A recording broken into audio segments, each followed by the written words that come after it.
Let's talk about rooibos tea today, aka African rooibos tea, aka red tea, aka bush tea, aka African bush tea, aka the good stuff. This gorgeous plant is native to Cape Town, South Africa. It's been consumed by the Bushmen, the Zulu warriors for centuries now. They drink the tea in order to give them greater strength and endurance, the same way the ancient Aztecs and the ancient Mayans used to consume chia water. We know that they took the chia seeds, they would fill them in containers with water, allow the seeds to rehydrate, and then they would take them with them when they went out to battle the other tribes. They took the chia seeds because it gave them extra strength, extra endurance. It was an endurance food, that is, before it was reduced to being used to create a houseplant.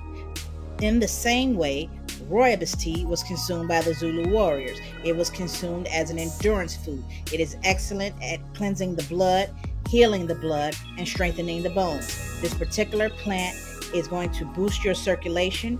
It reduces blood pressure. It reduces cholesterol. And the magnesium and the zinc alone are helping to aid in the production of testosterone. The quercetin alone is helping to give you more endurance. So you got to know that a plant that's doing all of this, that is not only healing to the blood, healing to the bones, is balancing to both the root and the heart chakra at the same time. This is an excellent superfood, and you need to try some today.